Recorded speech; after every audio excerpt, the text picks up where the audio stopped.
Y'all, what's up? It's your boy Nitro High Fire here. Welcome back to Nerd Torch TV, your spot for anime, comics, and gaming. We're here with another cosplayer. She's gonna introduce herself and let us know a little bit about what she does and how she got started. Hey, thank you for having me. My name is Rika, known as Rikativity online.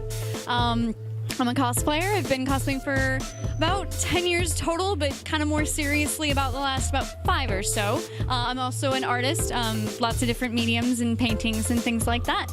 So, yeah. I cosplay because I love nerd stuff, and I want to embody it as much as possible. So who are you cosplaying today? Right now, I'm Albedo from the anime Overlord. Okay, nice. Yeah. So tell the people a bit about how they got started. 'Cause like I said, this is a show where we kind of talk to our creative community out there, the people who are trying to actively search for information on what they can do to grow themselves as a creative. So what was it that got you kind of into cosplay? Just going to conventions. I used to live up in the DC area, so I went to Katsucon for the first time, and a friend was like, hey, there's people who dress up, it was the middle of February, and it wasn't Halloween, and I love dressing up for Halloween, so I just decided, all right, I'll throw that on, and it just kind of grew from there.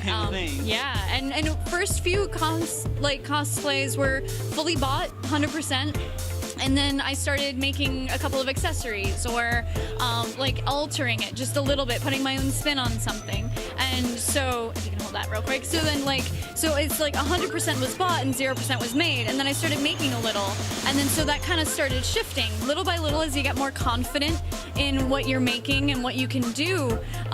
Then it gets to the point where you start making more than what you're actually purchasing. And so that's how you kind of get into it and you get really into making some things that are truly unique and truly your own. Okay, that actually makes a lot of sense. You kind of join in from just becoming a part of the community, and then from there you just kind of escalated that to another level. Yeah, now that's the most important part is that whole community and just participating and being a part of the group and being a nerd. Right, and you're here as a guest, correct? Correct, yeah. So how did you, land a gig as becoming a guest at a convention? It's really just being part of the community, being a positive influence on people, talking to people. You get to know different photographers, you get to know other cosplayers, and if you're a positive light in the community, people will flock to you. So, just try to keep it happy, keep it positive. That's true, because a lot of people don't realize that actually making something into a job or career actually starts with just being a part of it. It starts with volunteering, it starts with putting yourself out there, it starts with just, in general, just getting started. Yeah, you just gotta make connections with a bunch of the people. Volunteering at the cons is a great way to get to know the people who run them and get a good sense of how it is behind the scenes as well. So you've done a panel today, and your panel is what exactly? Well, I do a couple of different panels, but the one I did today was what I wish I knew when I started cosplaying. So actually it was serendipitous that you asked me. So it's actually very perfect for just the next question that usually comes after this is if you have any tips that you can give up-and-coming cosplayers or up-and-coming artists, what they can do to kind of excel themselves forward. Yeah, don't be afraid to be a beginner is the thing I tell everybody who's starting out. Everyone started as a beginner, and so it doesn't really matter, what quality it is when you start out. You just keep learning and keep going, and if you just try to not let fear hold on to you and just try something new and try something and challenge yourself, you'll be surprised what you can do. And also, go online for any questions that you have or ask other cosplayers. We love to talk about, how did you make this? What did you do for that? Is there a tip for how did you make that? It's so crazy how, everyone has a smartphone in their pocket, which is like unlimited access to information. And it seems like when people try to get started with something, or it's kind of like they find difficulty with it, the first thing you should be checking is the phone in your pocket. You have to Google the things that you're looking for. And this is someone who's made it quite far in the actual community, who's been doing this for a long time, to sit here and tell you that, hey, Google stuff. Yeah, and learn things. Everybody learns stuff, and everybody knows things that others don't. I'm not very strong strong in armor making, for instance. Okay, I was actually gonna ask you that, like, what areas of cosplay do you struggle with? Yeah, like I would really like to make an armor. I'm trying to get into it and making a couple more things here and there. But I have some friends who are just super great and they hate to sew. So, you know, you trade tips and you gotta get figuring out, you know, where you're strong in and where you can learn some extra stuff. So even if somebody who's just starting out can very well teach somebody who's been doing it for years. I ask tons of people who ever go by my table, how did you make that? Oh my gosh, it's so cool. So yeah, we can teach each other all the time, and I love that about the cosplay community. Oh yeah, that's actually one of the best parts about the community. There's always a wealth of information swirling and circulating around this place, and it's pretty great. So what would you say would be one of your strengths in your cosplays? What's something that comes naturally to you, or it's just something that's become a real skill that you've developed over the years?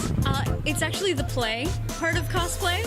I really like getting into the character once everything is said and done. My favorite part of the creation is when it's about 80% and I can get all of those little details and you put it on and you start to see it take shape. Yeah. But my favorite part is once it's all done and actually, you know, being in there and embodying that character and doing all of the, you know, photo shoots and things like that and having it all put together. I do another panel about posing for cosplay photography. Because, you know, you're working so hard on your costume and you're sitting there and you're pretty uncomfortable. You want to make sure that you look good. Yeah, exactly. So yeah, it's she actually complimented me on my framing earlier. So you know, I got some skills. I know a little bit. As an artist, I definitely appreciate like a good, well-framed, well-composed image as well. Yeah, that's one thing that I tell people, that they have to learn their framing. They have to learn the rule of thirds. They have to learn all these things that naturally draw attention to what they're doing and what they're trying to do. Yeah. And it's kind of like if you don't get the shot, and by following like the rules of photography, then it's like a miscommunication to the audience, you know. That's definitely true. You also have to know the rules before you can start bending and breaking them. Exactly. So yeah, you kind of figure out like what is pleasing to the eye and everything like that. And it's something really cool. Another thing that I definitely say, especially for cosplayers, that I say in my posing panel as well, is make sure that you put on your cosplay and try it on before the con. And make sure that you try it out. Because like I can't. Is that something you learn from experience? Yeah, I can't lift my arms past here or anything. Just make sure that everything is going to work out and that you can do essential things like sit and eat. And wait, so you really can't lift your arms past there? Is that something that you knew ahead of time? I mean, it's something that kind of came with it, and I put it together, and it looks fine. I was like, oh, okay. So now whatever things I do, I know that I have that restriction, and I'm not going to try to reach for something that's too high. Right. So is there some way you can actually fix that then, though, or is that something you're just gonna kind of leave? Different things, because we're all trying to be drawings or like movie characters or something like that don't really exist. So it's kind of something that like, how did you draw? Why do you think that could actually exist in real life? That doesn't belong with physics. No. Physics do not exist in art. Honestly, in plenty of things, physics does not exist. And so you just kind of got to do your best to get it to look right. And another thing as well for beginners is that done is better than perfect. Oh, I say that all the time. Yeah. As I said it so often, because people will be like, I like this, but I'm going to start all the way over. No, it'll be okay. The 5-foot rule is really good. If it looks okay from about 5 feet away, that's where most people and photographers are going to be seeing it. That's a good thing to remember. If it's too much closer than that, they need to mind their own, you know. Exactly. This is a married woman here. Hands off. But that's actually really something that's, like I said, I say that all the time to people. It's like, hey, finish is better than perfect. If you're going to be chasing perfect, you're never going to complete anything. Exactly, yeah. Yeah, you just got to get it. And then, I mean, there's plenty of cosplays that I've done that I'm constantly improving on. And, you know, you need to maintain them. And then you get better. And then you can make a new one. And then if something needs to be repaired, then you improve upon it right then. So what are some of your favorite characters that you've cosplayed so far? I definitely love Albedo.